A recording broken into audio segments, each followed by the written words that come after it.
Hi everyone, welcome to the second last reading for today. It also happens to be the second last story in my short story collection. It's called The Drive.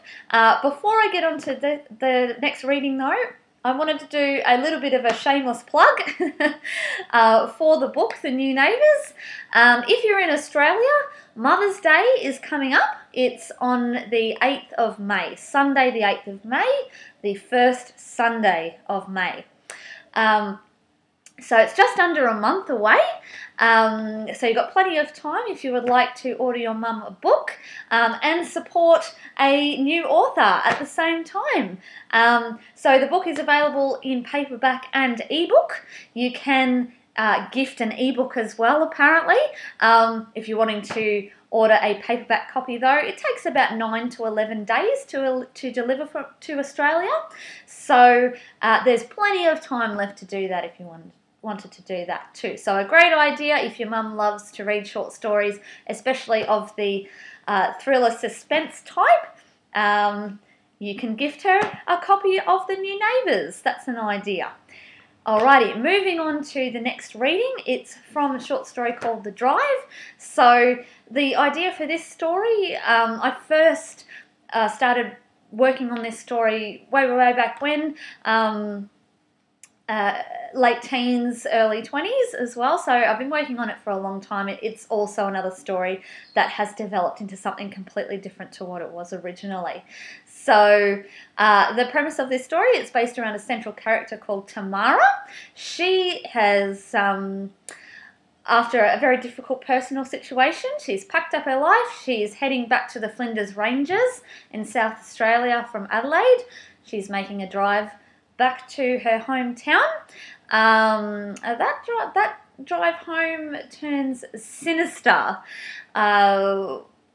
throughout the story, so I won't spoil too much. I've once again tried to pick the part of the story that I don't feel will spoil it too much. Here we go. The Drive, second last story of the day. She turns the key in the ignition and the engine choked into life.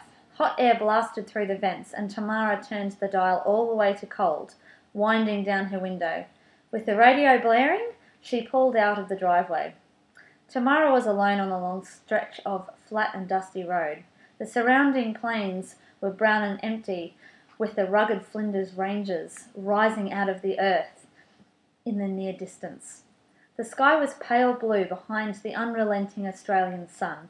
The radio announcer's voice began to crackle, slipping away behind the static interference. Tamara divided her vision between the road ahead and the tuning dial. Eventually she resorted to the CD player, and in an instant the unpleasant static was dissolved into the gentle harmonies of the vocalist.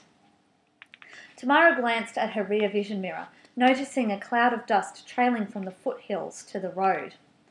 From the cloud emerged a rusty old four-wheel drive truck, and it caught up to her quickly. The driver blasted the horn, making Tamara jump with fright. From the reflection in the mirror, she made out the shape of the driver, an older man with a beard, who appeared to be quite agitated. She tightened her grip around the steering wheel, carefully veering towards the side of the road.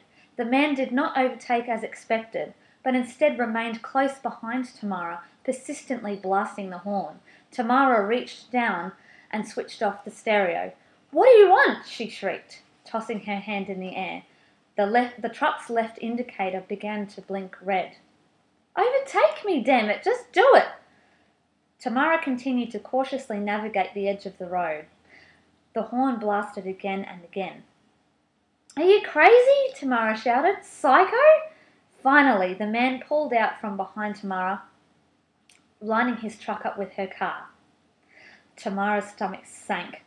The man was waving and shouting, "Pull over! There's something in your car!" Nice little short reading there for you.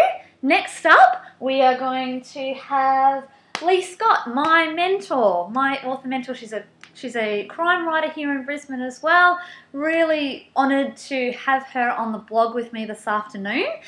She's my final guest author for this afternoon. I'm really looking forward to sharing her story with you soon. So I will see you again very shortly.